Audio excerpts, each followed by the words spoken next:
इसमें हम लोग देखते हैं कि एलिमेंट ऑफ कम्युनिकेशन सिस्टम जो आपके पास गिवन है उसमें क्या क्या टर्मिनोलॉजी गिवन है वो चीज़ आपको यहाँ पे देखना है। हेलो दोस्तों, welcome to aspiring SS and today I will discuss about the communication system for the CUET physics. Okay, यहाँ पर एक चीज़ बहुत इंपॉर्टेंट है आपके लिए कि जैसे बाकी सारे फिजिक्स के टॉपिक है आपके पास इलेक्ट्रोस्टैट से लेकर के एटॉमिक और न्यूक्लियर फिजिक्स इलेक्ट्रॉनिक्स तक, कम्युनिकेशन सिस्टम थोड़ा सा उससे हट के है, तो उसकी टर्मिनोलॉजी थोड़ी अलग होती है और थोड़े से जो उसकी इंपॉर्टेंस है वो डिफरेंट होते हैं। क्वेश्चंस का लेवल हमेशा ही आपको बहुत आसान देखने को मिलेगा, फार्मूले बेस्ड मिलेंगे, कई बार सीधे सीधे फार्मूले ही आ जाते हैं। तो इस पार्ट को तैयार करने के लिए बहुत इंपॉर्टेंट सेक्शन होता है कि आप इसको एक बार सिंपली सिर्फ रिवाइज कर लीजिए और उसके फार्मूले आप देख लोगे तो जो एग्जाम में आने वाले क्वेश्चन है बहुत आसानी से आप अटेम्प्ट कर सकते हो। इसके पॉइंट ऑफ व्यू से देखा जाए तो ये टॉपिक CUET के जो फिजिक्स का पेपर है उसमें ये सबसे आसान सेक्शन है, तो इसको बहुत सिंपल वे में भी तैयार करना चाहिए। ये नहीं कि आप इसके बहुत सारे न्यूमेरिकल्स बड़े क्वेश्चन सॉल्व करने लग जाएं, उसके लिए आपको इतना टाइम देने की जरूरत नहीं है। तो बेसिक फंडामेंटल्स जितनी रिक्वायरमेंट्स है आपको CUET एग्जामिनेशंस के लिए, हम लोग इस कम्युनिकेशन सिस्टम के अंदर उस चीज़ को प्रॉपर डिस्कस करेंगे और इस चीज़ का इंपॉर्टेंस आपको एग्जाम में जाके भी दिखेगा। तो आपकी स्लाइड्स में सबसे पहले आपके पास फर्स्ट PPTs है, इसमें हम लोग देखते हैं कि एलिमेंट ऑफ कम्युनिकेशन सिस्टम जो आपके पास गिवन है उसमें क्या क्या टर्मिनोलॉजी गिवन है वो चीज़ आपको यहाँ पर देखना है। तो सबसे पहले आप इसकी पार्ट देखिए, the element of communication system. The first one is communication is the act of transmission of information. तो कितना इंपॉर्टेंट है ये पार्ट्स आपके लिए कि आपको इसकी जो इन्फॉर्मेशन सेंड करने के लिए किसी को कॉल के थ्रू, राडार के थ्रू, जो भी सिग्नल का इन्फॉर्मेशन होता है वो कैसे जाता है, बहुत सारे इंपॉर्टेंस होते हैं। जब आपने किसी पानी के अंदर देखा होगा कोई जहाज़ जाते हुए तो कितने डिस्टेंस पर है और किस तरीके का सिग्नल है, तो उसमें वहाँ पर भी कम्युनिकेशन सिस्टम का बहुत इंपॉर्टेंस है। कोई प्लेन जा रही है उसके अकॉर्डिंग आप देख लेते हो कितने डिस्टेंस पे जा रही है, कितनी स्पीड से जा रही है। तो कम्युनिकेशन सिस्टम के अंदर सिग्नल्स का भेजना और सिग्नल्स की इंफॉर्मेशन लेके आना, रिसीव करना, इस पार्ट्स में उसका इंपॉर्टेंस आपको दिखेगा। और अपने रियल लाइफ में इसका बहुत एग्जांपल यूज़ करते हैं आप, काफ़ी जगहों पे आपको देखने को मिलता है, बट उसका जो कॉन्सेप्ट क्या है एक्चुअल में वो आज आपको समझ में आएगा। तो सबसे पहले इस टॉपिक में हम लोग इसका जो फंडामेंटल्स है टर्म्स वो चीज़ हम लोग देखेंगे and then after I will discuss about whole of the syllabus of the given topic and some important formulas for you. Also you can discuss about the some important concept which is related to the some numericals and some MCQs for you. Even you have the some basic fundamentals, then you can also discuss about the accession region and sometimes also you can use this basic concept for the in the case based study questions also, so that's this is the simplest and सबसे easiest concept होगा यहाँ पर, जिसको आप एक बार detail से समझ लेते हैं तो कोई भी क्वेश्चंस को अटेम्प्ट करने में बहुत आसानी होगी। और डैम श्योर ये बहुत गारंटी है कि इस टॉपिक का क्वेश्चन हमेशा ही आसान देखने को आपको मिलने वाला है कम्युनिकेशन सिस्टम से। That's why I can explain every terminology in the fundamentals and then go for the some important formulas which is related to your exam. The first of all सबसे पहले इसकी जो बेसिक टर्मिनोलॉजी है उस चीज़ को हम read करते हैं and then go for the formula and some other concept is there. Okay, now the first one is there, for communication to be successful it is essential that sender and receiver, पहला word आपके पास आया, sender and receiver understand a common language. सबसे important बात यहाँ पर है कि जो कॉमन लैंग्वेज होगी, जैसे कि अगर आप इंडियंस हैं तो आपको जो भी कम्युनिकेशन सिस्टम है, जो सिग्नल्स जा रही है, आप मोबाइल पे भी बात करते हो या बाकी जगहों पे जहाँ पे भी आप बोलते हो, तो अगर कॉमन लैंग्वेज है तो ये समझना बहुत आसान होगा। आज की टेक्नोलॉजी में ये चीज़ थोड़ी एडवांसमेंट हो चुकी है, जहाँ आप देखते हैं कि बहुत सारे लैंग्वेज कन्वर्जन और बहुत सारे ऐसे कि डिफरेंट सिस्टम पे जाकर आप उसको चेंज भी कर सकते हो। तो प्रेजेंट सिचुएशन में इज देयर, बट अगर आप इजी वे में देखना चाहते हैं, बहुत फंडामेंटली डिस्कस करना चाहते हैं, तो आपको कम्युनिकेशन सिस्टम के अगर सेम लैंग्वेज के बहुत आसानी से आप कम्युनिकेशन को रिसीव कर भी कर सकते हैं और सेंड भी कर सकते हैं। तो सेम लैंग्वेज का होना भी आपके कम्युनिकेशन सिस्टम में इंपॉर्टेंट है। सो दैट दूसरा पॉइंट इंपॉर्टेंट है, languages and methods used in a communication have kept involving from prehistoric to modern time. ठीक है, पहले से सिचुएशन जो भी आपके पास कंडीशंस गिवन है, ये दोनों ही चीज़ें यहाँ पर इंपॉर्टेंट होने वाली है आपके मॉडर्न टाइम्स में। Okay, to meet the growing demands in the term of speed and complexity of the information. तो ये चीज़ें बहुत ही इंपॉर्टेंट थी आपके पास। स्पीड का इंपॉर्टेंस यही है, जैसे आपने इंडिया से कोई चीज़ कॉल लगाया आपने और एकदम से यूएस में जाके कुछ ही सेकंड के अंदर वो बेल बज जाती है और उसको आसानी से आप कम्युनिकेशन कर सकते हो, दूसरे से बात कर सकते हो। ये चीज़ें भी कम्युनिकेशन सिस्टम के लिए बहुत इंपॉर्टेंट है कि स्पीड कितनी ज़्यादा होनी चाहिए, और वो स्पीड के फैक्टर्स किस चीज़ पर डिपेंड करते हैं, वो चीज़ भी आपको देखने को मिलेगी इस टॉपिक्स में। तीसरा इंपॉर्टेंट पॉइंट यहाँ पर आपके पास है, every communication system has 3 essential elements: transmitter, medium, channel and receiver. 3 different words हैं यहाँ पर, ठीक है।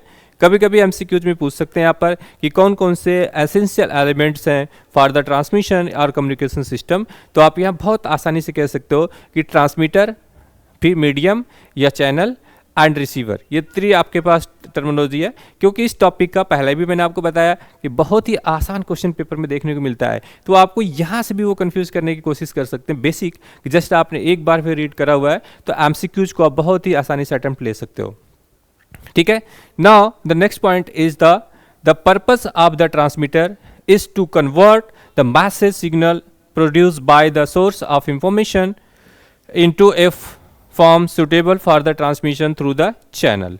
तो यहाँ पर एक इंपॉर्टेंस यहाँ भी है कि जैसे आप कोई भी मैसेज किसी को देते हो, ठीक है, तो आपके पास जो डिफरेंट लैंग्वेज हो सकती हैं या डिफरेंट मीडियम से भी हो सकता है, उसको आपके मैसेज को रिसीव करना और उसको कन्वर्ट करना है। तो कन्वर्जन के फॉर्म में तो बहुत कुछ आपने सुना होगा इस तरीके से, इलेक्ट्रॉनिक्स वाले सेक्शन में भी जाके आप देखेंगे, वहाँ पर भी डिस्कस किया हुआ था। कोई भी सिग्नल आ सकता है, जब आप कभी भी साउंड्स को देखते हो वो तो इलेक्ट्रिकल सिग्नल में भी कन्वर्ट होता है, और भी साउंड को भी आप इलेक्ट्रिकल सिग्नल को साउंड में भी कन्वर्ट कर सकते हैं। उसका बहुत सारे एग्जांपल्स हो सकते हैं। मोबाइल के थ्रू भी जब आप किसी चीज़ को टॉक करते हैं, डिस्कस करते हैं, तो आपकी आवाज़ एक इलेक्ट्रिकल सिग्नल में कन्वर्ट होती है and then go for the दूसरे मोबाइल पर जाती है और फिर वो से साउंड में कन्वर्ट हो जाती है।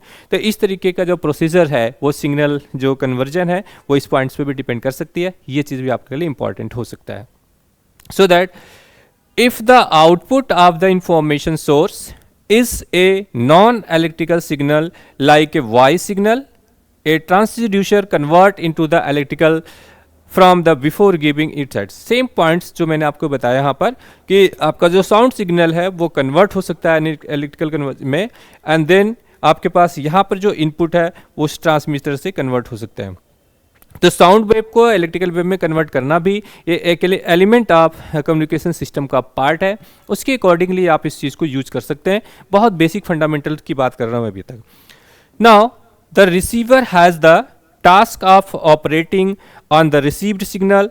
It transduct a recognizable form of original message signal from the delivering into the use of information. तो जो भी आपके पास यहाँ पर जो सिग्नल है, जो इन्फॉर्मेशन है, जो आप एक बार ऑपरेट करते हो, जो ऑपरेटर्स होते हैं वो आपकी इन्फॉर्मेशन को रिसीव करते हैं और फिर उसको डिलीवर करते हैं to convert one form to another form, ठीक है। Now there is another point is there are 2 basic mode of communication, point to point and broadcast, ठीक है, point to point and broadcast. In point to point communication mode, communication take place over a link between a signal, a single transmitter and a receiver, ठीक है। Telephony it is example of the such A mode of communication. तो telephony में क्या हुआ, 1 to 1 means जब आप call लगाओगे सीधे मेरे पास कॉल लगेगी या मैं आपको कॉल लगाता हूँ तो आपके पास जाएगी, ठीक है। एंड इस तरीके का 1 to 1 कम्युनिकेशन सिस्टम भी इसका एक एग्जाम्पल है और इसके अकॉर्डिंगली आप उस सिस्टम के अकॉर्डिंग देख सकते हैं। Now the next point is in the broadcast mode there are a large number of receiver corresponding to a single transmitter। ये वर्ड बिल्कुल याद रखना आपको ठीक से कि इन ब्रॉडकास्ट मोड जब आप ब्रॉडकास्ट करते हैं तो वहाँ पर क्या होता है, there are a large number of receivers corresponding to a single transmitter, ठीक है। ये पॉइंट्स भी आपको याद रखना है कि ब्रॉडकास्ट में क्या होता है। Now the radio and television are example of the broadcast mode of the communication. जब भी आप रेडियो पर बहुत सारे न्यूज़ सुनते हैं, कोई आप सॉन्ग सुनते हैं या कोई अलग टाइप के कोई इवेंट्स हो रही है वहाँ पे आप सुनते हैं, तो एक रेडियो चल रही है, बहुत सारे लोग बैठे हुए उसको सुन रहे हैं। This is the part of broadcast. Another part is the block diagram depicting the general form of communication system. तो अब आपके पास एक जनरल फॉर्म यहाँ पे दिखाया जा रहा है। इसके अकॉर्डिंगली आपको ये देखना है कि कम्युनिकेशन सिस्टम के अंदर कोई पार्ट्स किस तरीके से अलग अलग सिस्टम पे काम करता है। तो सबसे पहले आपके पास आएगा इंफॉर्मेशन सोर्स। सबसे पहले क्या आएगा? इंफॉर्मेशन सोर्स, कि कहाँ से आपका सिग्नल, फॉर एग्जांपल जैसे आप किसी को कॉल किया और आप किसी से बात कर रहे हैं, ठीक है, तो जो आप बोल रहे हैं वो इंफॉर्मेशन सोर्स है। आप जो सिखा रहे हो, जैसे मैं आपको यहाँ पे बता रहा हूँ कि ये कम्युनिकेशन सिस्टम है और इसका एक टॉपिक है, सीयूटी के लिए बहुत ही इंपॉर्टेंट है, बहुत आसान है, this is the part of source. तो मैं इसका आपका इन्फॉर्मेशन की सोर्स हूँ, यहाँ पर मेरे थ्रू इसमें से इंफॉर्मेशन जा रही है। नाउ द मैसेज सिग्नल से होते हुए ये आपके पास ट्रांसमीटर के पास जाएगा, ठीक है। Now from the transmitter it will convert from the transmitted signal and go for the channel. तो इसके बाद आपके पास जो ट्रांसमिटेड सिग्नल है ये किस में जाएंगी? चैनल के साथ। नाउ यहाँ पर दो चीज़ें होंगी, एक आपके पास नॉइज भी यहाँ पे कन्वर्ट हो गई एंड दो रिसीव्ड सिग्नल्स। अब आपके पास रिसीवर जो पार्ट है ये सिग्नल को रिसीव करेंगे and then again the message signals be convert and go for the use of information. फिर आपके पास यही इंफॉर्मेशन क्या होगी? यूज में जाएगी and this is the part of output. अगर मैं इसको और भी स्मार्ट पार्ट में बोलूं तो ये होगा आपके पास आउटपुट का signal and this is the input signal of their. तो जो आपका इंफॉर्मेशन है यहाँ पर दो चीज़ें आपको दिख रही हैं, इनपुट दिस वन कि इंफॉर्मेशन ऑफ सोर्स कहाँ से आपको मिल रही है and then go for the output signal कि किस चीज़ से आपको यूज कर रहे हैं। तो this is the part of this one.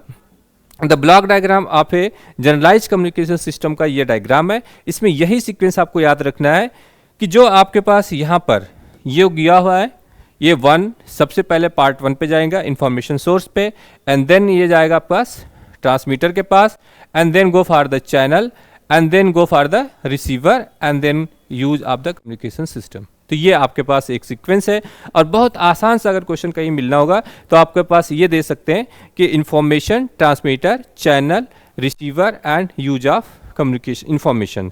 अब इस सीक्वेंस में वो पूछ सकते हैं कि इससे में सबसे पहला वन कौन है, टू कौन है, थ्री कौन है, फोर कौन है और फाइव कौन है, कौन किस तरीके से जा सकता है। बिल्कुल नया सा क्वेश्चन मिलेगा, एक सीक्वेंस के साथ आपको मैच कराना है और ये आपके पास कम्युनिकेशन सिस्टम का एक जनरलाइज सिस्टम है जिसके अकॉर्डिंगली आपको यूज करना है। Start from information source, transmitter, channel, receiver and use of information. है ना, बिल्कुल आसान सब बात। यहाँ पे कोई ऐसी कॉम्प्लेक्सिटी नहीं है, एक सीक्वेंस है, एक सीरीज है जिसको आपको याद रखना है। Now I will discuss about the some basic terminology use in electronic communication. तो वहाँ पे जो आपके पास इलेक्ट्रॉनिक कम्युनिकेशंस है उसके अंदर कौन कौन से बेसिक वर्ड यूज किए जाते हैं, कौन सी टर्मिनोलॉजी यूज की जाती है, इसके अकॉर्डिंगली हम लोग डिस्कस करेंगे प्रॉपरली एक एक टर्मिनोलॉजी। इसमें से कोई भी एक टर्मिनोलॉजी आपके एग्जाम में पूछा जा सकता है कि कौन सी टर्मिनोलॉजी की क्या डिफिनीशन है या कहाँ पर उसका एप्लीकेशन है। So that I will take the first.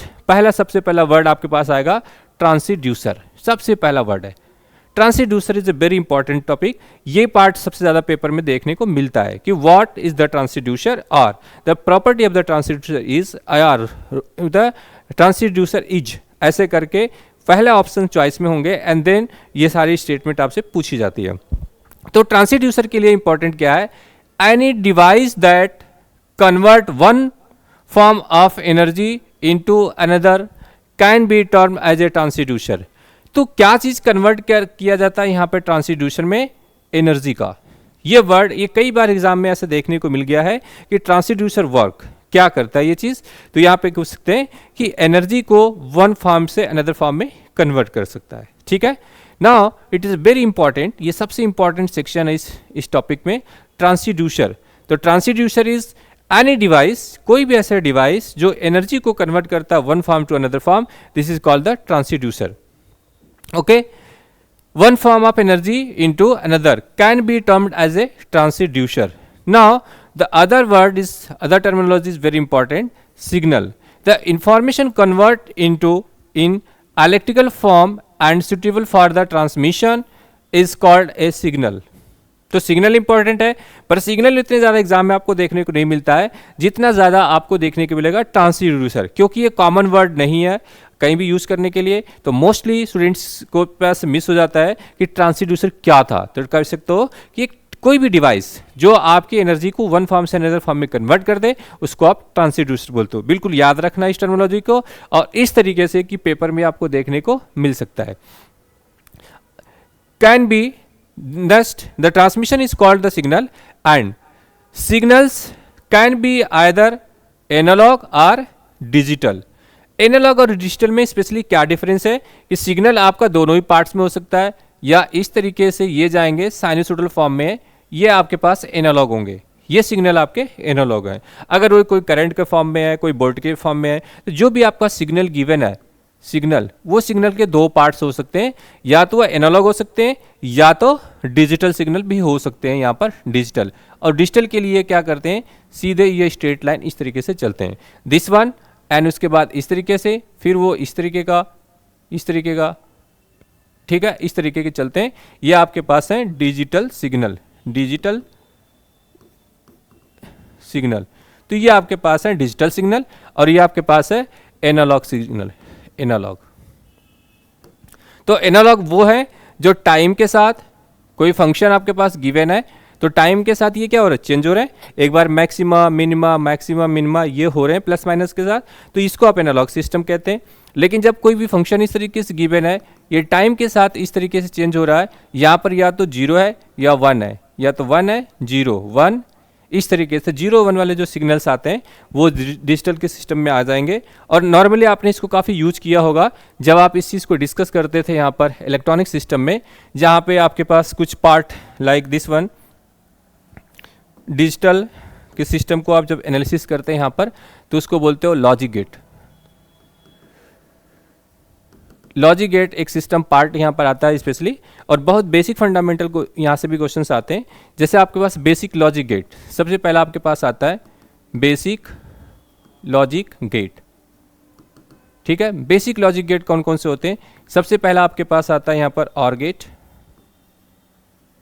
ठीक है। दूसरा आपके पास आता है यहाँ पर एंड गेट, और थर्ड आपके पास यहाँ पर आता है नॉट गेट। मैं बहुत ज़्यादा डिटेल से एक्सप्लेन नहीं कर रहा हूँ यहाँ पर, सिर्फ फंडामेंटल्स बता रहा हूँ आपको बेसिक, उसी के हिसाब से आपको देखना है। यहाँ पर जो आपके पास ऑर गेट है, इस ऑर गेट में आपके पास सिग्नल होता है y equal to a plus b, ठीक है। और इसके जो नोटेशंस होते हैं, ब्लॉक डायग्राम जिसको आप कहते हो ऑर गेट का, वो कुछ इस तरीके से आता है। यहाँ पर यह है a और ये b, and this is y equal to a plus b, ठीक है। और इसका आप ट्रूथ टेबल क्या बात करते हो, ट्रूथ टेबल, तो ट्रूथ टेबल के केसेस में आप कहते हो यहाँ पर a b एंड y, 0 0 पर 0, ठीक है, एंड 0 1 पे 1, 1 0 पे 1, एंड 1 1 पे आपके पास 1 आ जाएगा, ठीक है। This is the truth table of this one. अगर आपने इसका और गेट के बाद किसी लॉजिक गेट के अकॉर्डिंगली अगर आप डायोड्स को भी देखना चाहते हैं, तो डायोड भी यहाँ से आप देख सकते हैं इसका डायोड सिस्टम किस तरीके से बनाया जाता है। इसको आप बोलते हो सर्किट डायग्राम, ठीक है। ये आपके पास 5 वोल्ट होंगे, ये A और B connected to the input and go for the output B, ठीक है। तो यहाँ पर आपको Y मिल रहा है। अगर आपने कोई भी दोनों 0 0 रखा तब तो कोई बात नहीं, लेकिन इन 0 में से कोई भी 1 करते हो आप, तो आउटपुट 1 चला जाता है वहाँ पर, ठीक है। तो इस केसेस में आपके पास आउटपुट यहाँ से मिल जाता है। सिमिलरली अगर आप एंड गेट की यहाँ पे बात करते हैं, तो एंड गेट में आपके पास आउटपुट होगा y equal to a and b, ठीक है। इसके लिए ब्लॉक डायग्राम आपके पास होगा दिस एंड दिस, ओके। यह है a और b and y equal to a and b, ये होगा सिग्नल सिस्टम। अगर मैं इसके सर्किट की बात करता हूँ इसके लिए, तो आप इसके लिए इस तरीके से कर सकते हैं यहाँ पर, ठीक है। और इस केसेस में ये ग्राउंडेड होगा आपके पास, और यहाँ पे कोई भी एक सिस्टम A और B है। जब बोथ आर हाई होंगे, जब दोनों हाई होंगे, तभी ये सिग्नल आपके पास आउटपुट में जाएगा, अदरवाइज ये सिग्नल में कुछ भी नहीं मिलता है यहाँ पर। तो y इक्वल टू यहाँ पर A एंड B दिखाई देता है आपको। एंड सिमिलरली आपके पास तीसरा टर्म यहाँ पे आएगा नॉट गेट का। नॉट गेट क्या है, एक पर बार, ठीक है, सिंगल इनपुट है। इसके लिए ब्लॉक डायग्राम आपके पास इस तरीके से कुछ दिखता है, ये चीज़, और यहाँ पर इनपुट A है, और यहाँ पर y इक्वल टू क्या आएगा, A बार, ठीक है। मीन्स कंप्लीमेंट्री है। इसके लिए आपके पास A एंड Y, 0 होगा तो 1, 1 होगा तो 0, ये आउटपुट आपको यहाँ पर मिल जाता है। बहुत फंडामेंटल चीज़ें हैं।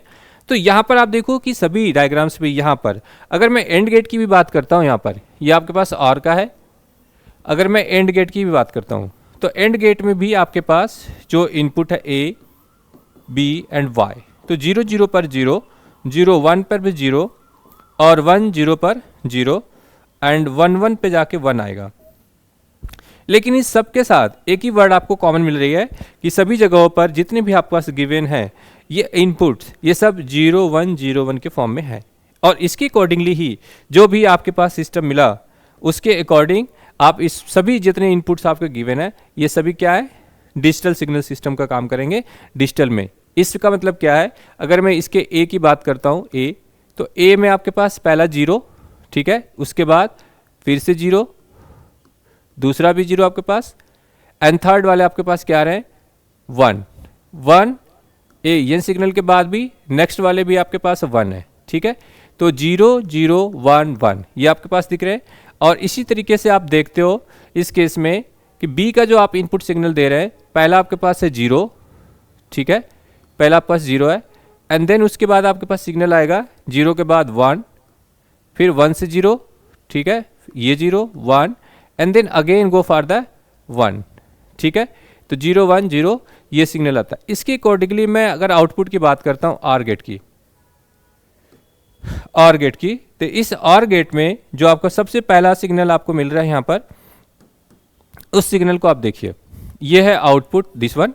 सबसे पहले 0 0 पर आपको क्या मिल रहा है 0, ठीक है, यहाँ तक, और 0 के बाद क्या आ रहा है 0 1 पे 1, तो यहाँ पर आपके पास 1 आएगा, एंड देन अगेन 1 कंटिन्यूसली यहाँ तक आया हुआ है। इस सिस्टम पर भी 1, यहाँ पर भी 1 और यहाँ पर भी 1, ठीक है।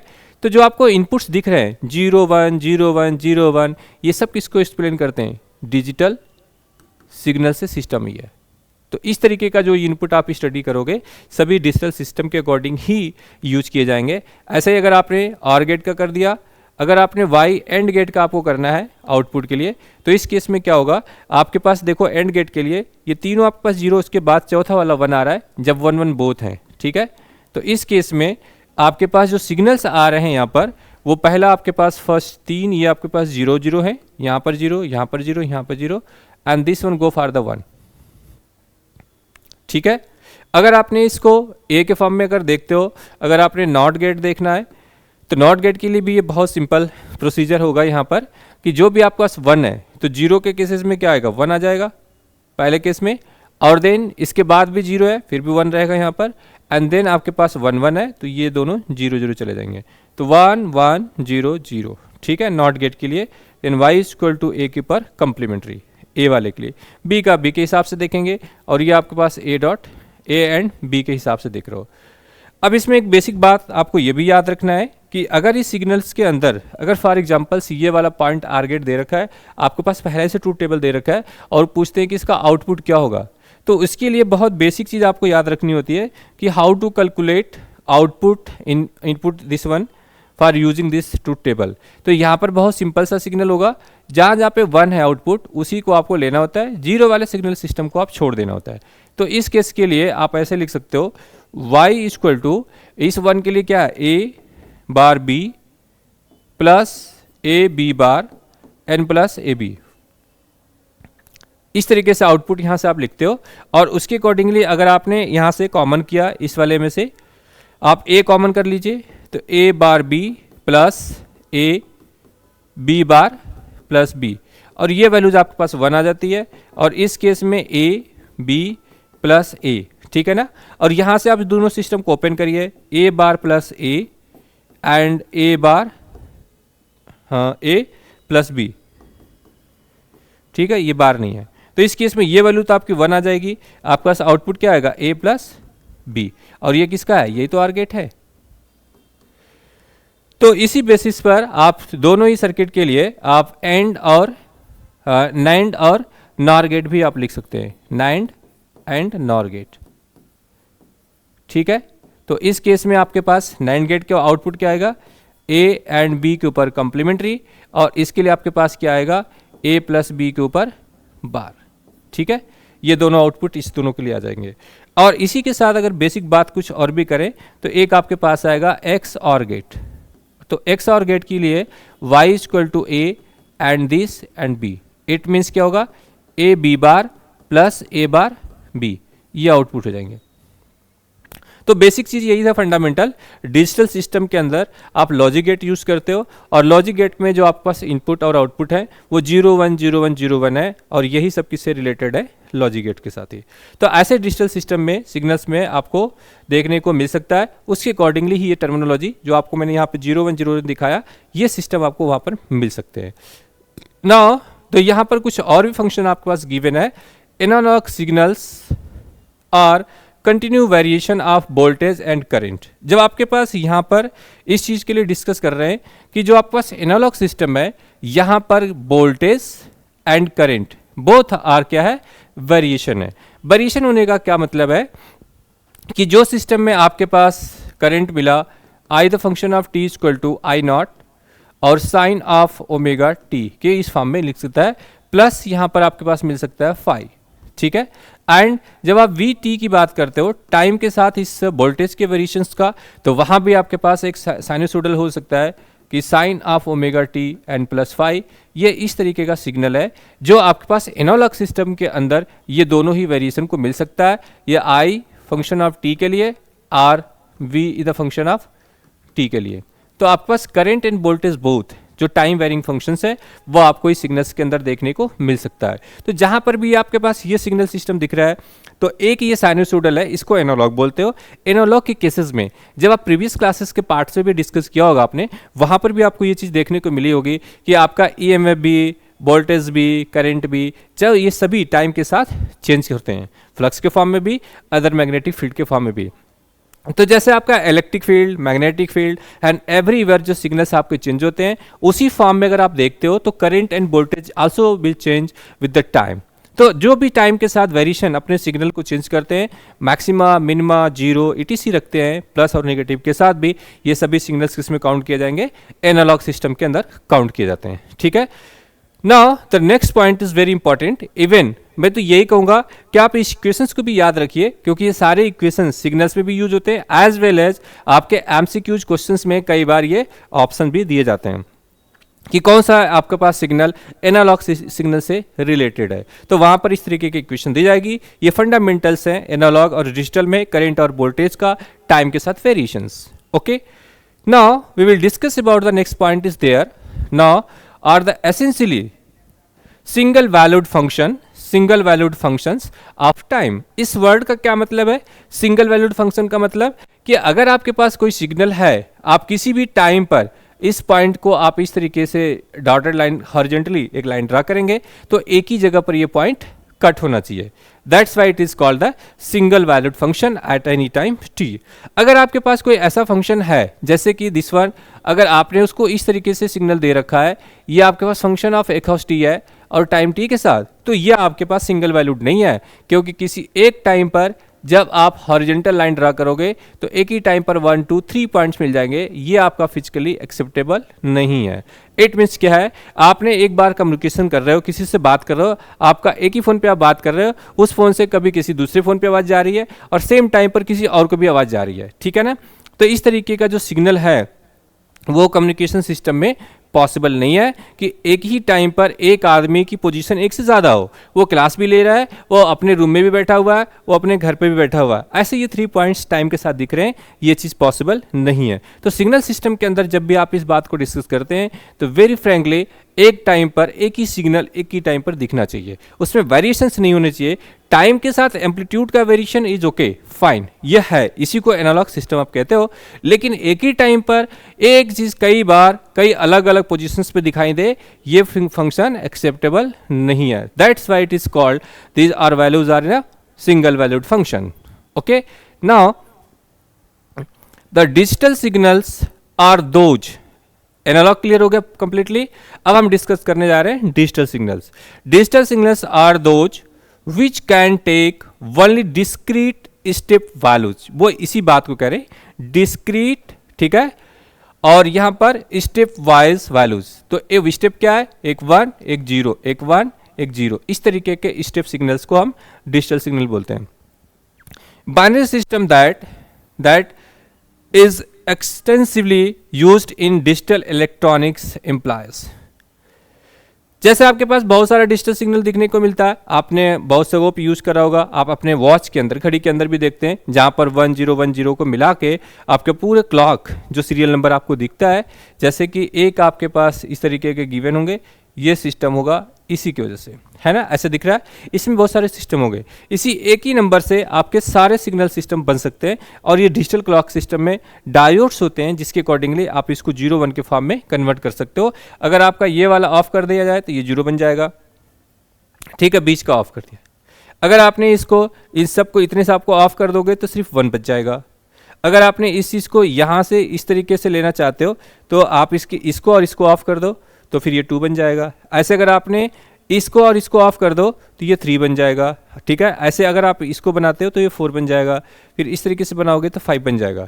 तो ओवरऑल क्या है, डिजिटल सिस्टम में आपका डिस्क्रीट एनालॉग सिस्टम 1 और 0, या तो बंद या तो चालू, और ऐसे सिस्टम के अंदर आप बहुत सारे कम्युनिकेशन सिस्टम को देख सकते हैं। Now the level 1 corresponding to high level, इसको हाई बोल सकते हो, ऑन बोल सकते हैं आप इसको, और इसको आप ट्रू भी बोल सकते हो। ये सभी इस पॉइंटर को फॉलो करता है, ठीक है। और इसी चीज़ को आप ओपन भी बोलते हो, ओपन, सॉरी इसको क्लोज बोलते हो आप, क्लोज्ड, ठीक है। करंट एंड वोल्टेज बोथ, जब इस केसेस में आप डिजिटल सिस्टम की बात करते हैं तो वहाँ पर 0 और 1 चलता है, और इसी को आप हाई लेवल भी बोलते हो, ऑन भी बोलते हो, ट्रू भी बोल सकते हो, और क्लोज भी बोल सकते हो।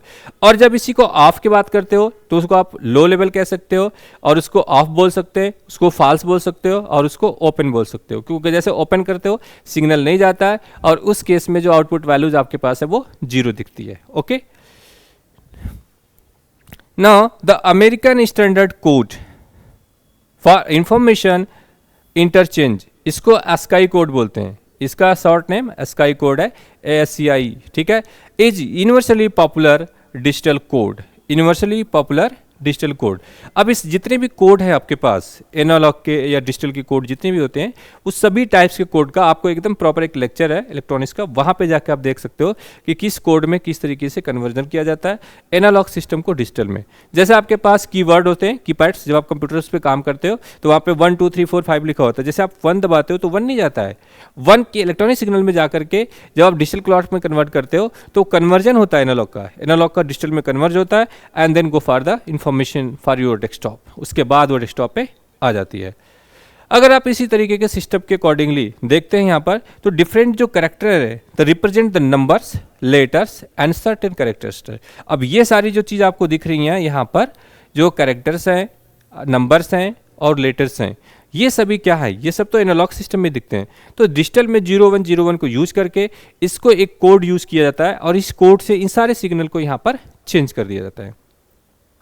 अब आता वर्ड नॉइज।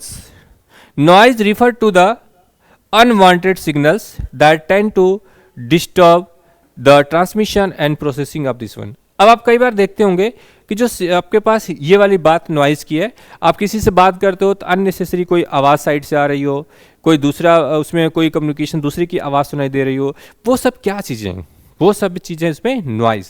और नॉइज़ की वजह से क्या होता है, आपके कम्युनिकेशन सिस्टम के अंदर बहुत डिस्टर्बेंस क्रिएट करता है। तो एक वर्ड ये भी चीज़ इंपॉर्टेंट है कि नॉइज़ क्या होती है, वो एक डिस्टर्बेंस है आपके नॉर्मल कम्युनिकेशंस में, और उसकी वजह से आपको बात करने में डिस्टर्बेंस हो सकती है, या कोई सिग्नल रिसीव करने में प्रॉब्लम हो सकती है। इस तरीके का डिफरेंट कम्युनिकेशन, डिफरेंट चीज़ें आपको देखने को मिल सकती है। अब आती है बात ट्रांसमिशन की। जो ट्रांसमीटर है, ये ट्रांसमीटर प्रोड्यूस, ठीक है, process the incoming message signal so as to make it suitable for transmission through a channel and subsequent reception। तो आपके पास एक ट्रांसमीटर होना चाहिए। ट्रांसमीटर का काम क्या होता है, कोई इन्फॉर्मेशन आ रही है उसको बेचारे को रिसीव करना, और उसको फिर जहाँ तक भेजना है वहाँ तक कम्युनिकेट कर देना। तो ये वर्ड भी आपके पास एक इंपॉर्टेंट है। इन सभी इंपॉर्टेंट में, सभी जो भी आपके टर्म में अभी तक आ रहे हैं, इसमें जो सबसे इंपॉर्टेंट टर्म है वह ट्रांसड्यूसर, और उसको यूज़ करते हैं एनर्जी को वन फॉर्म से अनदर फॉर्म में कन्वर्ट करने का। यही चीज़ एग्जाम में सबसे ज़्यादा पूछी जाती है इन सब में। That's why I am repeating this statement multiple times, ताकि आपको याद हो जाए कि ये पेपर में आने वाला चीज़ है। Last point is receiver.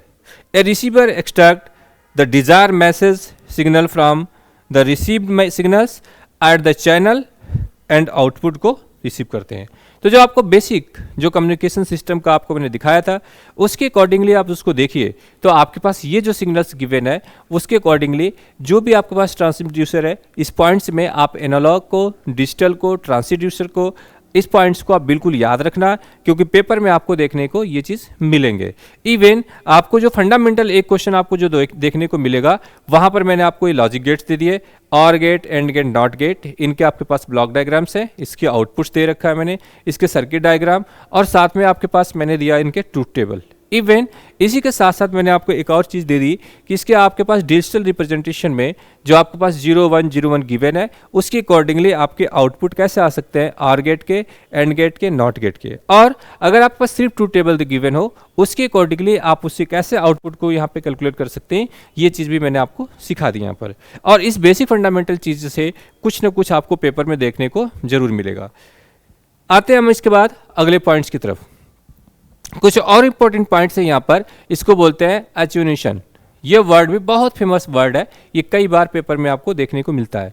A loss of strength of a signal while propagating through a medium is known as attenuation. ये इंपॉर्टेंट पॉइंट्स भी है। जैसे आपके पास कोई मीडियम है, यहाँ पर इस मीडियम के साथ आपका सिग्नल कोई यहाँ पर आया, जैसे इस मीडियम के पास आया इस पॉइंट्स पे ये डिक्रीज करता है, ठीक है। और इस सिग्नल के अंदर जो लॉसेस हैं, ये जो आपके पास लॉसेस दिख रहे हैं यहाँ पर, ये 1/e टाइम्स के हिसाब से इस मीडियम में ये डिकेइंग करते हैं। तो जैसे आपका एक सिंगल मीडियम है, एयर में है, यहाँ पे कोई ऐसा नहीं है, या कोई फ्रिक्शनलेस मीडियम से किसी मीडियम के अंदर जब ये चीज़ एंट्री करती है तो सिग्नल जो है उसकी एनर्जी क्या है, लॉस करती है, उसकी स्ट्रेंथ, और धीरे धीरे वो नीचे की तरफ जाने की कोशिश करती है, और इसी लॉसेस को हम बोलते हैं एट्यूनेशन, ठीक है। तो ये टर्म भी आपको याद रखना है। अब आती है बात एम्पलीफिकेशन की। अब कोई चीज़ लॉस होती है तो उसको एम्पलीफाई भी किया जा सकता है उसके एम्पलीट्यूड को इंक्रीज करके। तो बेसिक चीज़ में अगर आप एम्पलीट्यूड की बात करते हो तो ये चीज़ें वो इस तरीके से, यही तो एम्पलीट्यूड आपके पास, ये है एम्पलीट्यूड ए। अगर आपके पास कोई फंक्शन है एक्स और टी के साथ और ये टी है, तो यहाँ पर ये चीज़ आपके पास एम्पलीट्यूड है, और इसी के अकॉर्डिंगली आप देख सकते हो यहाँ से यहाँ तक आपका क्या है, ये टाइम पीरियड टी, और यहाँ पर जो मैक्सिमम टू यहाँ पर डिस्टेंस पीक दे रखी है, इसी पीक को आप क्या बोलते हो, वेवलेंथ। और mu equal to C by lambda से आप इसको कन्वर्ट कर सकते हो फ्रीक्वेंसी में एज वेल एज इसके वेवलेंथ में। तो जो आपका एनालॉग सिस्टम है उस एनालॉग में आपके पास वेवलेंथ भी है, फ्रीक्वेंसी भी है, टाइम पीरियड भी है, एम्पलीट्यूड भी है, और डिस्प्लेसमेंट है, और टाइम है। ये सारे वेरिएबल्स आपके पास गिवन है, चूंकि ये फंडामेंटल्स है और बहुत इजी है, इसलिए मैं इसको थोड़ा सा क्विकली आपको रिस्पॉन्स कर दिया, क्योंकि ऑलरेडी ये हमारे लेक्चर्स में रिकॉर्डेड है, आप वहाँ से प्रॉपर इस चीज़ को देख सकते हैं।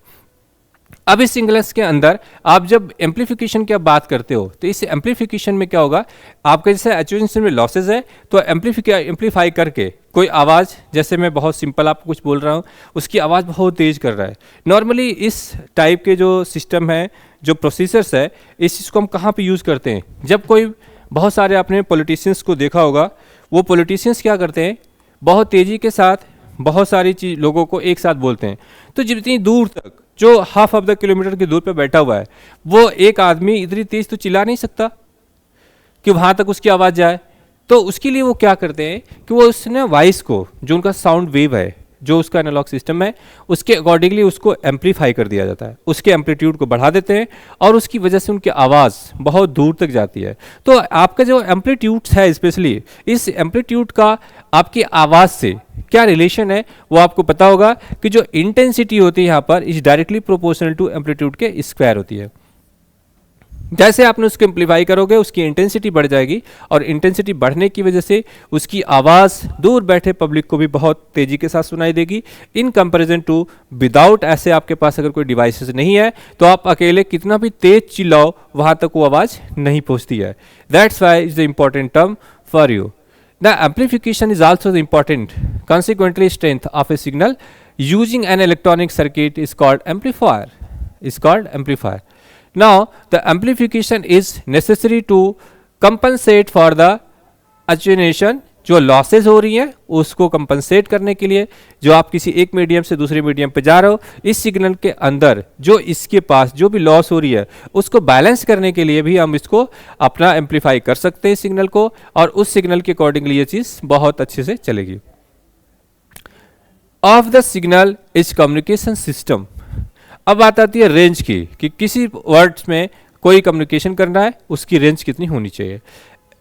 It is the largest distance between a source and destination up to the which the signal is received with sufficient strength. अब कोई चीज़ भी रिसीव करने के लिए अगर किसी को आपने कुछ बोला, वो कितने दूर तक उस आवाज़ को कैच कर सकता है, तो उसकी अपनी एक रेंज होगी। ऐसा नहीं है कि आप कहीं भी कुछ बोल रहे हैं वो सब कुछ आप रिसीव करते चले जा रहे हो। कोई चीज़ बहुत दूर भी हो सकती है जिसको आप कैच ना कर पाए, रिसीव ना कर पाए, तो वो भी एक उसकी रेंज होती है कि आपके पास कम्युनिकेशन सिस्टम में, जैसे कि अगर आप यहाँ पर कोई फ़ोन रख करके और यहाँ से बहुत दूर जाकर बोलेंगे तो एक रेंज तक आप किसी से बात करेंगे, तो समटाइम्स आप खुद ही कहते हो कि आप फ़ोन के पास से बोलिए, आप दूर से बोल रहे हैं, आवाज़ हमारे तक ठीक से नहीं आ रही है या आवाज़ बहुत कम आ रही है।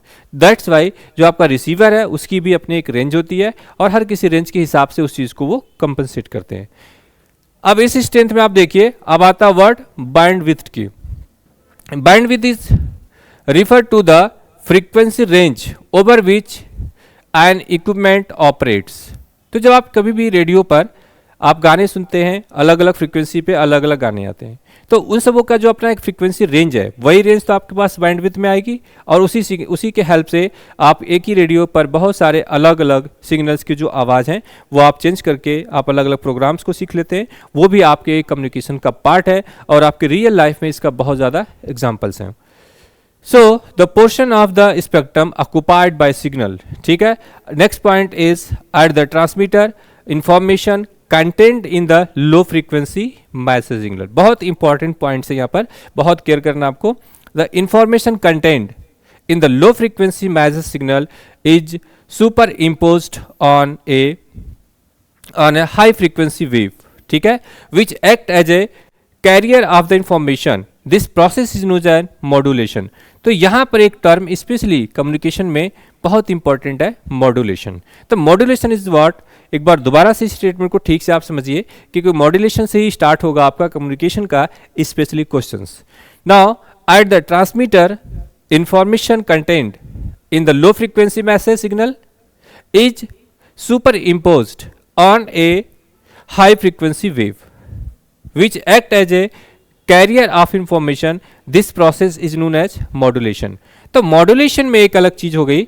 मॉड्यूलेशन में आपके पास सुपर इम्पोज करके आपके पास एक से ज़्यादा, जैसे आपके पास रिजोनेंस कराओ तो ऑटोमेटिकली उसकी फ्रीक्वेंसी हाई हो जाती है, ठीक है। तो यहाँ पर जो लो फ्रीक्वेंसी है उसको हाई फ्रीक्वेंसी में कन्वर्ट करना किसी सिग्नल्स के अकॉर्डिंगली, वो आपका मॉड्यूलेशन कहलाता है। और मॉड्यूलेशन में अगर आपके पास सिग्नल एनालॉग है तो उसके अकॉर्डिंगली आप देख सकते हो कि इसके जो सुपर इम्पोज प्रिंसिपल होंगे वहाँ पर मैक्सिमा, मिनिमा और जीरो तीनों ही सिग्नल मिलेंगे। तो फ्रीक्वेंसी का लो फ्रीक्वेंसी से हाई फ्रीक्वेंसी में कन्वर्ट करना ये किस टर्म के पास आता है, ये आता है आपके पास मॉड्यूलेशन पार्ट्स में, ठीक है। नाउ द डीमॉड्यूलेशन, अब दूसरा वर्ड भी यहाँ पर आता है डीमॉड्यूलेशन, ठीक है। The process of retrieval of the information from carrier wave at the receiver is termed demodulation. This is the reverse process of modulation. मतलब एक में आप कोई बहुत छोटी सी सिग्नल वाली बहुत लो फ्रीक्वेंसी की चीज़ों को हाई फ्रीक्वेंसी के हेल्प में लाके उसको आप मॉड्यूलेट करके बहुत सारी चीज़ें सीख रहे हैं, और एक हाई फ्रीक्वेंसी के अंदर आपने जो अपने कैरियर का सिग्नल्स को यूज करके जो फ्रीक्वेंसी को हाई किया हुआ है आपने उसको रिसीव वापस कर दो, रिट्रेस कर दो, हटा दो, वापस से वो सिग्नल बहुत कम हो जाएगी और फिर से वो सुनी नहीं जाएगी। तो बहुत लो फ्रीक्वेंसी की चीज़ें, बहुत छोटी छोटी बातों को भी आप मॉड्यूलेशन करके उसको हाई फ्रीक्वेंसी में कन्वर्ट करके आप उसको अच्छे से सुन सकते हैं। अगर आप चाहते हैं कि उसकी फ्रीक्वेंसी को वापस लो करें, ना सुने, तो आप उसको डीमॉड्यूलेशन कर सकते हो। तो modulation is the process in which we enhance the frequencies of the signal. Clear, ये चीज़ आपको याद रखना। एंड डीमॉड्यूलेशन में आपको ओरिजिनली पता ही है कि उसके अकॉर्डिंगली आपका इसमें डीमॉड्यूलेशन में क्या होगा, आप हाई फ्रीक्वेंसी को रिसीव करोगे, अपने रिटर्न करोगे और कैरियर सिग्नल को मतलब हटा लोगे, तो जो उसकी ओरिजिनल फ्रीक्वेंसी है लो फ्रीक्वेंसी वाली वो वहाँ पर सिग्नल आपका कन्वर्ट हो जाएगा। इस प्रोसेस को देखने के लिए कुछ और भी इंपॉर्टेंट पॉइंट्स यहाँ पर आएंगे। आपके पास आएगा repeater. A repeater is a combination of receiver and transmitter, ठीक है। A repeater receiver sometimes which a large in carrier frequency, a communication peaks of the signal from the transmitter, amplify and retransmit it to the satellite is essentially as a repeater station is space। तो यहाँ पर दो system आपके पास है कि आपके पास कोई basic signal यहाँ पर है, माउंटेन के पास है, कहीं पर भी है, उसके अकॉर्डिंगली यूज ऑफ रिपीटर्स के क्या है कि अलग अलग जो आपका स्टेशंस गिवन है वो उस चीज़ को रिसीव करके इसको आपके पास एक बड़े एंटीने के पास भेजा और यहाँ से आप इसको लेके आ सैटेलाइट्स के पास आते हो। तो माउंटेन्स के ऊपर भी इस चीज़ को लगाया गया। जैसे एक सिस्टम यहाँ पर है, आपका इंफॉर्मेशन भेजना है नीचे की तरफ और वहाँ से इंफॉर्मेशन भेजना ऊपर की तरफ, तो उसके लिए क्या होगा कि जो फ्रीक्वेंसी रेंज है आपके पास अलग से बहुत सारे सिग्नल्स के, वो सारी चीज़ें आपके पास आएंगी। तो डिफरेंट डिफरेंट टाइप्स का आपने एंटीना लगा रखा है, वो उसको रिसीव करके यहाँ पर, वो रिसीव करके यहाँ पर, और वो रिसीव करके हाई डिस्टेंस पे भेजते हैं और उस डिस्टेंस से फिर से आप जहाँ पे ट्रांसमिट करना चाहते हैं उसको ट्रांसमिट कर सकते हो। तो लो रेंजेस से जो आपके ग्राउंड लेवल पे लो रेंजेस है वहाँ से सिग्नल्स को कलेक्ट करके ले आना और वहाँ से फिर सिग्नल को ट्रांसमिट करना, यही आपके पास क्या कहलाता है, रिपीटर्स। इसमें दोनों ही टर्म यूज होंगे, रिसीवर एंड ट्रांसमीटर। मीन्स एक का काम है रिसीव करना, दूसरे का काम है उसको ट्रांसमिट करना। तो दोनों सिग्नल साथ साथ है, इसी को बोलते हैं repeaters. Now use of repeater station in increase the range of communication. तो यहाँ से क्या होगा, रेंज ऑफ कम्युनिकेशन इंक्रीज कर सकता है। अगर किसी सिस्टम का इतना ही प्रॉपर्टी है कि वो यहाँ से उसको यहाँ भेज सकता है, यहाँ से यहाँ भेज सकता है, तो वो यहाँ से यहाँ तक नहीं भेज पा रहे हैं, तो बीच बीच में आपके पास रिसीवर है, उसको रिसीव करके और उसे ट्रांसमिट कर सकते हैं। ऐसे सिस्टम को आप क्या बोलते हो, रिपीटर्स। ठीक है, तो जो फंडामेंटल्स है आपके पास वो धीरे धीरे इस तरीके के वर्ड्स, इसकी जो टर्मिनोलॉजी है वो आपको बिल्कुल क्लियर होती जा रही है और इसी के हेल्प से आप इस चीज़ को आगे यूज कर सकते हैं। Now bandwidth of a signal, जो कितना रेंज होगा, बैंडविड्थ का मतलब किस फ्रीक्वेंसी रेंज तक कौन सिग्नल किसको देखता है। और यहां से एक एमसीक्यूज आपको मिल जाता है एक इस तरीके के नंबर के साथ, मेमोरी बेस्ड एक सिंपल सा क्वेश्चन आता है, फार्मूला भी यूज नहीं करना है, जस्ट आपके पास ये स्टेटमेंट्स होने चाहिए, ये कंटेंट होना चाहिए और सीधा सीधा आप उस ऑप्शन को कलेक्ट कर सकते हैं। जैसे कि आपके पास सबसे पहले यहां पर वर्ड है bandwidth, the two side bands lies on either side of carrier frequency at equal frequency interval femtometer। ठीक है, the type of communication system needed for a given signal depends on the band of frequencies। ठीक है, band of frequencies which is considered essentially for the communication process। तो यहां पर आपके पास जो speed signal है यहां पर वो रिक्वायर्ड ए बैंडविड्थ ऑफ 20, ठीक है, 2800 हर्ट्ज, 2800 हर्ट्ज बैंडविड्थ ये चाहिए आपके पास। इट मीन्स आपके पास 3100 टू 300 हर्ट्ज तक दिखाई दे रहे हैं यहाँ पर। तो यहाँ पर इस दोनों के बीच का जो डिफरेंस है वो कितना दिख रहा है आपको, 28। तो इन जनरल जो आपके पास फ्रीक्वेंसी बैंडविड्थ की बात करते हैं तो वो कुछ इस तरीके से रिप्रेजेंट किया जाता है और यहाँ पर जो आपके पास है इसी को हम बैंडविड्थ कहते हैं। और यही सिग्नल के लिए आपके पास चाहिए कितना, 2800 हर्ट्ज। ये चीज बहुत इंपॉर्टेंट है। अब किसके लिए, कॉमर्शियल, फॉर कॉमर्शियल टेलीफोनिक।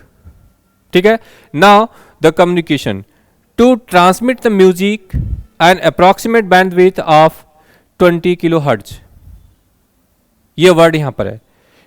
तो जो कम्युनिकेशन, जो कॉमर्शियल आप टेलीफोन यूज कर रहे हैं वहां के लिए बैंडविड्थ की है 2800। और जहां पर आपके पास इस केसेस में जब आपने सॉन्ग के लिए और अदर फ्रीक्वेंसीज के लिए यूज करना है, म्यूजिकल इंस्ट्रूमेंट्स के लिए यूज करना है, तो यहां पर आपको चाहिए 20 किलो हर्ट्ज। तो 20 किलो हर्ट्ज का मतलब क्या हो गया, 20, 1, 2, 3। ठीक है, ये हर्ट्ज हो गया ये वाले। तो टेलीफोन को यूज करना है तो बैंडविड्थ कितना चाहिए, 2800। और आपको चाहिए अगर आपके सिंगिंग के लिए, अदर के लिए चाहिए तो यहाँ पर 20,000 हर्ट्ज चाहिए। तो इनके ऑर्डर में आपको डिफरेंस देखना होगा। तो कई बार सिग्नल्स के लिए ऑप्शंस बना देते हैं वहाँ पर कि किस ऑर्डर में चाहिए, तो वो इस तरीके से दे सकते हैं A, B, C and D, ऐसे 4 ऑप्शन दिया और उन्होंने बोला कि जो आप ना high frequencies produce by the musical instruments जब यूज़ करते हैं वहाँ के लिए बैंडविड्थ कितनी होनी चाहिए, तो आपके पास रेंज ऐसे देंगे 20, ठीक है, 100, 20,000, 20 या 200 या 2 हर्ट्ज, इस रेंज में वो आपको दे देते हैं। इस तरीके का डेटा गिवन होता है, आपको बताना कि कौन से रेंज में आपके पास जो म्यूजिकल इंस्ट्रूमेंट्स हैं वो किस रेंज में फ्रीक्वेंसी बैंडविड्थ रखते हैं अप्रॉक्सीमेट ऑर्डर में। तो जब तक आपको ये याद नहीं रहेगा तब तक आप इसमें से कोई चीज़ क्लिक नहीं कर पाएंगे, और बेसिक डेटा बेसिस पर आप इसको 20,000 हर्ट्ज वाले बैंडविड्थ को यूज़ करते हैं वो आप यूज़ करोगे। साथ में दूसरी बात आपके पास है, video signals for transmission of pictures required about 4.2 megahertz. देख रहे हैं आप, यहाँ पर आपके पास आ रही है 2 किलो हर्ट्ज के फॉर्म में, यहाँ पे आपके पास है 20 किलो हर्ट्ज के फॉर्म में, और यहाँ पे आप देखते हो जो आपका वीडियो सिग्नल्स है या जो पिक्चर्स है वो 4.2 मेगाहर्ट्ज ऑफ बैंडविड्थ इज 1, ठीक है। आप इसके लिए जब आप देखते हो इस सिग्नल का तो यहाँ पर एक छोटा सा डेटा आपको मिल रहा है 2800, ठीक है, 20 किलो हर्ट्ज और 4.2 मेगाहर्ट्ज, ये 3 डिफरेंट अलग अलग मिल रहे हैं, और यही चॉइस में आपके पास एमसीक्यूज में दिखते हैं, और इसी में से किसी एक पॉइंट्स के लिए आपको पूछ लेते हैं वो कि आपके पास वीडियो सिग्नल या ट्रांसमीटर ऑफ पिक्चर्स आपका बैंडविड्थ किस ऑर्डर का होगा। इस ऑर्डर ऑफ फ्रीक्वेंसीज में आपको देखना होगा कि पिक्चर्स और वीडियोज 4.2 मेगाहर्ट्ज के फॉर्म में है, जो सिंगिंग है जो आपके पास आने हैं वो आपके पास 20 किलो हर्ट्ज के फॉर्म में है, और जो नॉर्मल आप टेलीफोन यूज करते हो वहाँ पर 2800 बैंडविड्थ के ऑर्डर की होती है। तो ये ऑर्डर आपको याद रखना है, और इससे रिलेटेड एक क्वेश्चन एटलीस्ट आपके जो सेलेक्ट हो जाएंगे वो आसानी से आप क्लिक कर सकते हो। बट अगर आपने इसको रिवीजन नहीं करा है तो उस ऑर्डर वाले ऑप्शन में ही आप वहाँ पर मिस्टेक हो सकती है। इससे बचने के लिए बहुत ज़रूरी है कि आप बैंडविड्थ की एक छोटी सी टेबल बना के रखिए और उसी को आप यूज़ कर सकते हैं यहाँ पर। जैसे कि आप यहाँ पर लिख सकते हैं कि स्पीच, ठीक है, स्पीच के लिए, ठीक है, स्पीच सिग्नल इस ऑर्डर ऑफ, यहाँ पे आप लिख दीजिए बैंडविड्थ, ठीक है, बैंडविड्थ यहाँ पर आपके पास है 2800 हर्ट्ज और this is equal to 2.8 kilo hertz, ठीक है, ये याद रखना। और आप जब बात करते हैं इसके लिए म्यूजिकल इंस्ट्रूमेंट्स के लिए, ठीक है, म्यूजिकल इंस्ट्रूमेंट्स इसमें आप कहोगे 20 किलो हर्ट्ज, ठीक है। और जैसे आप इसकी बात करते हैं वीडियो और पिक्चर्स के लिए, वीडियो एंड पिक्चर्स की this is the order of 4.2 megahertz, ये आपका बैंडविड्थ होना चाहिए। इस तीनों को आप अलग से एक छोटा सा पॉइंट बना के अपने पास नोट करके रख लीजिए कि कौन सा किस ऑर्डर में, ये 2.8 और ये 20 किलो हर्ट्ज है, और उसके बाद 4.2 मेगाहर्ट्ज के टर्म में ये सिग्नल्स याद रखने आपको, ठीक है। Now a TV signal contain both voice and picture and usually allocated 6 megahertz. अब टीवी सिग्नल्स के अंदर 6 megahertz of bandwidth for the transmission. तो last one is TV signal.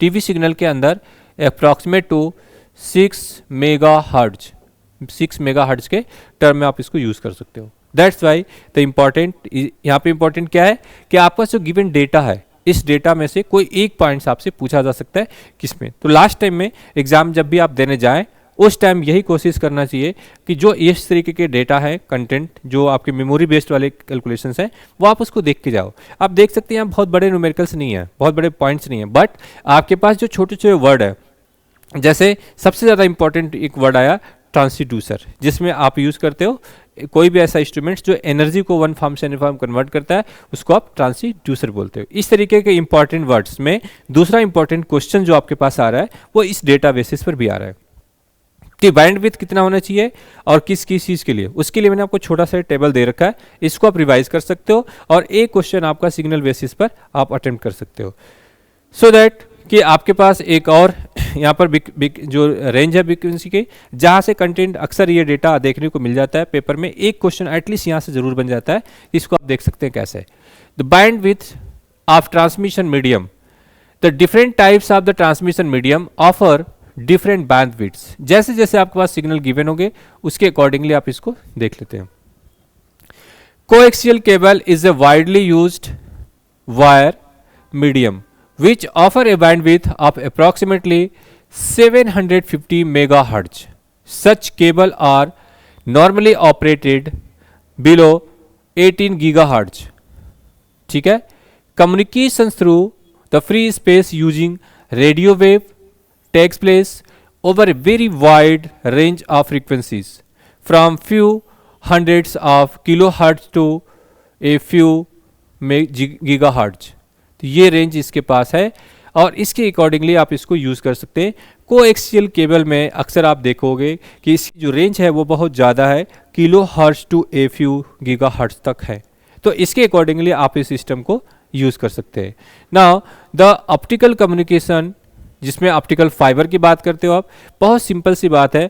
Optical fibre के लिए जब आप यूज़ करते हो तो ये perform in the frequency range from 1 terahertz to 1000 terahertz. बहुत ज़्यादा रेंज दे रखा है। यही रीजन है कि आपके पास इस रेंज में जो ऑप्टिकल कम्युनिकेशन यूजिंग फाइबर है, आप इसको ऑप्टिकल फाइबर का सिग्नल की बात करते हैं, जिसमें लाइट वेव को एनर्जी के फॉर्म में कन्वर्ट करते हो या इलेक्ट्रिकल फॉर्म में कन्वर्ट कर सकते हो। तो वहाँ पर एक बहुत सिंपल सा सिग्नल होता है, ये एक क्लैडिंग, और इस सिस्टम के अंदर एक इस तरीके का कोर होगा, ठीक है। और यहाँ पर एक जो सिग्नल्स आपके पास आती हैं वह एक बेसिक प्रिंसिपल को फॉलो करती हैं, जहाँ से ये लाइट इस तरीके से कम्युनिकेट होते हुए आगे की तरफ चली जाती है, और इस प्रिंसिपल को हम बोलते हैं TIR प्रिंसिपल। क्रिटिकल एंगल से, क्रिटिकल एंगल 90 से जब एबव होंगे तब वहाँ पर ये जो प्रिंसिपल एंगल गिवन आपके पास है, जो इस सिस्टम की हम बात करें ऑप्टिकल फाइबर की, तो ऑप्टिकल फाइबर किस प्रिंसिपल पे काम करता है, ये TIR पर, टोटल इंटरनल रिफ्लेक्शंस। इसमें से लॉसेस बहुत कम होगी। यहाँ पर बहुत सारे होती हैं, ग्रेडेड होती हैं, और जो और भी सिग्नल्स होते हैं डिफरेंट टाइप्स के जाने के लिए। तो बहुत बेसिक फंडामेंटल आपको ये याद रखना है। इसमें जो आपके पास ये सिस्टम गिवन है, यहाँ पर आपको सिर्फ इतना निकलना है कि जो ऑप्टिकल फाइबर है वो किस प्रिंसिपल पे काम करता है, वो काम करता है आपके पास TIR प्रिंसिपल पर, टोटल इंटरनल रिफ्लेक्शन प्रिंसिपल पे, जो कि कॉमन क्वेश्चन है, पेपर में अक्सर देखने को मिल जाता है, इसलिए मैंने यहाँ ऑप्टिकल फाइबर के लिए ये कर दिया। लेकिन इस सिग्नल की, इस टॉपिक की अगर हम बात करें तो इसके लिए बहुत इंपॉर्टेंट ये है कि यहाँ पर जो आपके पास गिवन सिग्नल है उसकी जो आपके पास ये जो दिख रही है रेंज, फ्रीक्वेंसी रेंज, वो 1 टेराहर्ट्ज टू 1000 टेराहर्ट्ज तक यूज कर सकते हैं। इसको आप बोल सकते हो माइक्रोवेव टू अल्ट्रावायलेट, ठीक है। An optical fibre can offer A transmission bandwidth in excess of 100 gigahertz. इस टॉपिक से एटलीस्ट एक parts of the communication system का फ्रीक्वेंसी रेंज पर क्वेश्चन जरूर आपको मिलता है, इस चीज़ को आप याद रखना है।